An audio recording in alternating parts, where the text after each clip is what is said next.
सास का दबदबा। बहू रानी, तुम्हारे विवाह के बाद ननद नंदोई पहली बार आ रहे हैं, कोई कमी ना हो ध्यान रखना। खुशी से चिल्लाकर सुधा जी अपनी बहू मीता से बोली। उनके पैर तो जैसे जमीन पर ही नहीं पड़ रहे थे।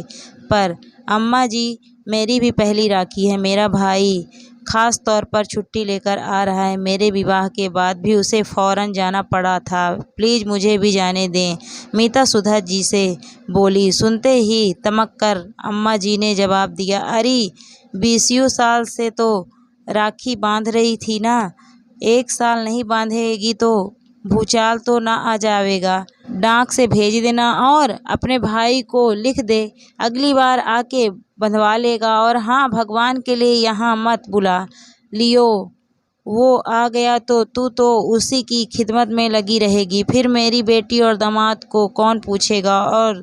और तुझे ऐसा कैसे जाने दूंगी? हर साल मेरी बेटी आती है, पर मैं ठहरी अकेली जान अच्छी तरह से बेटी दामाद की खातिर भी ना कर पाती। तो सोचा था बहू आ जाएगी तो बढ़िया बढ़िया तरह के पकवान बनवा के अपनी बेटी दामाद को खिलवाया करूंगी।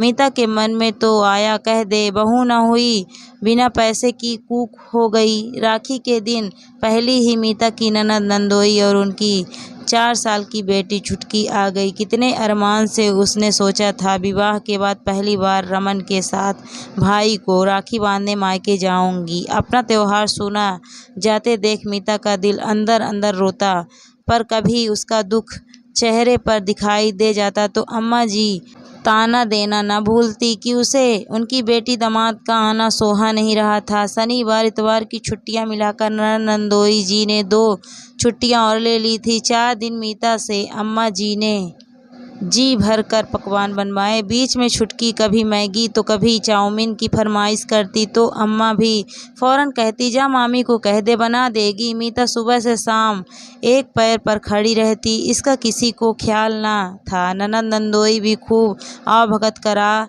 4 दिन मजा काट चले गए। किसी को ख्याल भी नहीं आया कि मीता की भी राखी थी। उसका मन भी अपने भाई को राखी बांधने को चाहता होगा। और मीता का पति रमन भी एक बार मुंह से कह देता कि इस बार नहीं, अगली बार मैं तुम्हें ले चलूँगा, तो शायद मीता को इतना बुरा नहीं लगता। खैर, बेचारी अगली बार के इंतज़ार में मन महसूस कर रह गई। फिर सोचने लगी, इस बार ननद की राखी बंध गई, चलो भाई दूज पर मैं जाकर भाई को टीका कर लूँगी। दिवाली के आते आते मीता ने पूरे जोश के साथ दिवाली की तैयारियां शुरू कर दी। ससुराल में उसकी पहली दिवाली थी। मीता के मम्मी पापा ने पहली दिवाली को शगुन भेजा, साथ ही पूछवाया कि वह मीता को भाई दूज के लिए कब बुलाएं। अम्मा जी तमक कर बोली, इतने साल लड़की को रखे के जी ना भरा जो बार बार बुलाने को कहवे। अरे भैया, दूज पर तो रमन के मामा हमसे टीका करवाने आएंगे, घर की बहू कैसे जा सके है। और मीता का भाई दूज मनाने का सपना भी देखते देखते ढक कर धराशायी हो गया। फिर बेचारी मन महसूस कर रह गई। संयोग से मीता के नंदोई की पोस्टिंग उसी शहर में हो गई जहां मीता का मायका था। मीता बहुत खुश थी कि ननद के बहाने ही सही अब रमन उसे भी उसके मायके ले जाया करेगा। भाई दूज पर मीता ने अम्मा जी को कह दिया कि वह और रमन चले जाएंगे। रमन अपनी बहन से टीका करा लेगा और मैं अपने भाई को, इस तरह दोनों के त्योहार मन जाएंगे। पर अम्मा जी ने तो इस बार कहीं मीता जाने का प्रोग्राम ना बना ले। यह सोचकर अपने भाई और भतीजे को दिवाली और भाई दूज का न्योता पहले से ही दे रखा था। उनकी बात टालने की हिम्मत किसी में नहीं थी। वाह रे अम्मा जी, आपकी दूरदृष्टि का तो जवाब नहीं। जब कभी मीता के मायके जाने की बात होती तो कभी अम्मा जी तो कभी रमन कोई ना कोई अड़ंगा डालकर उसका प्रोग्राम कैंसिल करा देते। अम्मा जी को तो मीता के घर वालों से मीता और रमन के ब्याह के दिन से ही शिकायत थी कि उन्होंने अम्मा जी की खातिरदारी उनके मन से नहीं की। इसीलिए रमन भी मीता के पिता और भाई से हमेशा ऐठा ऐठा ही बात करता। वे दोनों मीता के ऊपर मायके न जाने का अंकुश लगाकर मीता के माँ बाप को दुखी कर बदला लेना चाहते थे। मीता के घर से कोई आता तो यह दोनों उससे सीधे मुंह बात भी नहीं करते। रमन या तो ससुराल जाता ही नहीं, अगर भूल से चला भी जाता तो मुंह फुलाए रहता। मीता फिर भी इसी को नियति मानकर अपना धर्म निभा रही थी।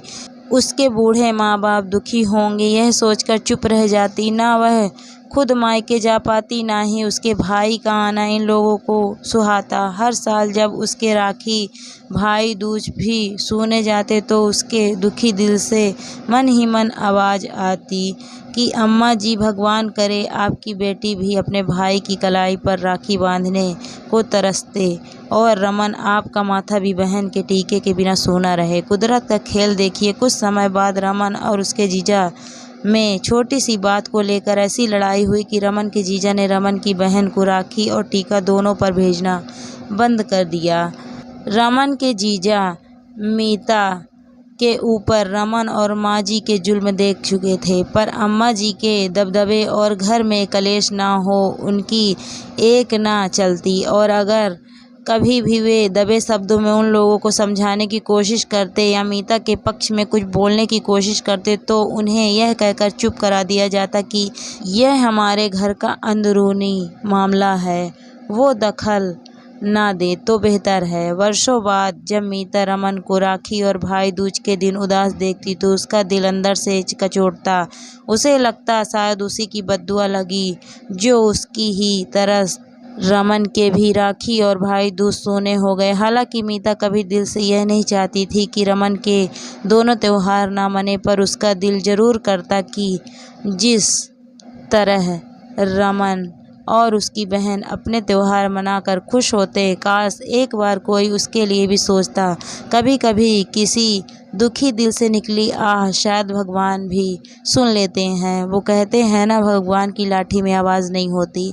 अपनी बेटी और बेटे के दोनों त्यौहार खोटे होते देख अम्मा जी की आंखें खुल गई।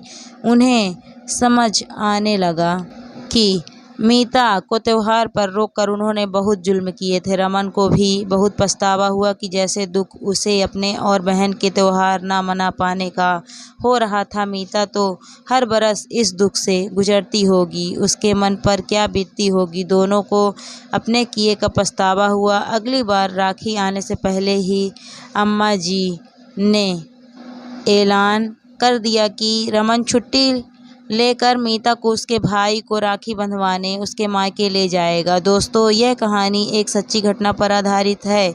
कभी कभी ससुराल वाले भूल जाते हैं कि बहू की भी भावनाएं हैं। अपनी बेटी के लिए उनके मानक होते हैं और दूसरे की बेटी के लिए और ऊपर से बहू से सम्मान और लगाव की उम्मीद रखते हैं। शादी हो जाने का यह मतलब कतई नहीं कि ससुराल वाले बहू की भावनाओं की कदर ना करें, अपनी ही बेटी के बारे में सोचे। पर भगवान सब देखता है, उसके यहाँ देर है अंधेर नहीं। रमन और अम्मा जी को खुद ही आईना दिख गया।